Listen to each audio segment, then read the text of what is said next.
Hey there, I'm Veronica Dela Cruz. Welcome back to Newsy Live. You know, new data from federal regulators shows the blame for a rash of flight delays and cancellations this summer was all due to mismanagement from airlines and not air traffic controllers.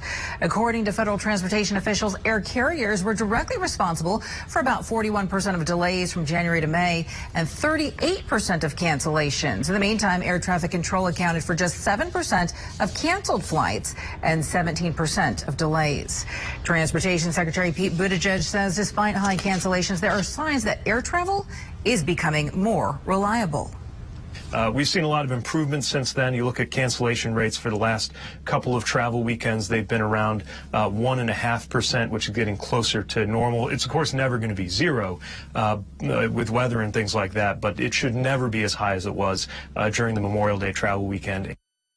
Now, this year has been a rough one for air travel as more people return to their pre-pandemic lifestyles.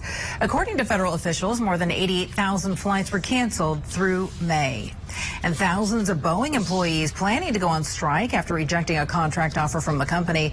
Roughly 2,500 workers will participate in the strike next Monday at 3 plants in the St. Louis area.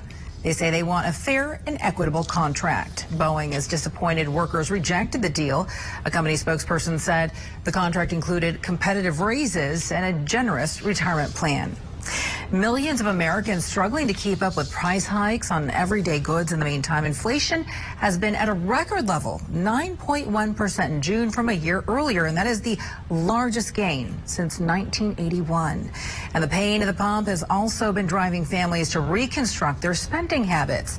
The national average, $4.36 a gallon, which is actually down nearly 55 cents from about a month ago, but nearly $1.20 higher than it was a year ago.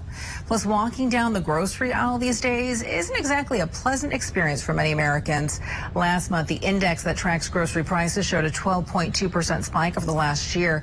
According to Data Assembly, dairy, eggs, and snacks have all seen the biggest increases during the second quarter of this year. And in an effort to tame inflation, the Federal Reserve has been aggressively raising interest rates. The Fed is likely to raise them by another 3/4 percentage points on Wednesday, 75 basis points. And those higher rates, they mean a jump in borrowing costs for those looking to own a home. The Fed's actions have forced some families to stop looking and continue renting. College students as well, they are facing challenges when it comes to finding affordable housing. Dorms have been filling up and the rent costs for off-campus apartments skyrocketing. Brianna Nespra shares more on the housing crisis in South Florida. A college dorm doesn't typically look like this, but at Florida Atlantic University, this is the norm for some students this year. The university spokesperson told WPTV they saw an increase of about 27% applications for on-campus housing this year over last, partly due to rising rents off campus. It's difficult to find anything below $1,200. Graduate student Asher Iqbal calls it a housing crisis. The way the inflation is going up, the salaries are not going up accordingly. So students do not have much options available because they don't have much money to pay for them, and then the options that are available are way too expensive. Rent Cafe, a website that tracks rental trends, says that the average monthly lease in Boca Raton is $2,800 a month. So you can imagine how difficult it is, like whether to live or to eat. In an email to students, FAU's housing department says they are currently at full capacity for the upcoming fall semester and are offering a limited number of double occupancy rooms at the Fairfield Inn and the Renaissance Hotel for the fall semester. Now, just last year, Boca Raton City Council rejected a proposal for a 546-bed, 4-story apartment complex across the street from FAU's campus. I think that was kind of a lost opportunity for us. City Council member Andy Thompson says the proposal was rejected partly because of concerns about safety and traffic.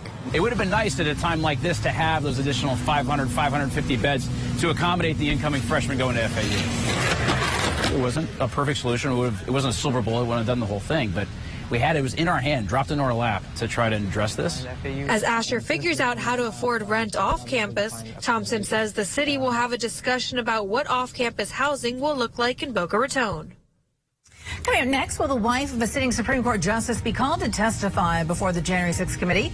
After a break, what the committee's vice chair Liz Cheney is now saying about efforts to interview Ginny Thomas. But first, the White House releasing new video of President Biden and new information on his condition as he fights COVID. We'll have the details when Newsy Live returns.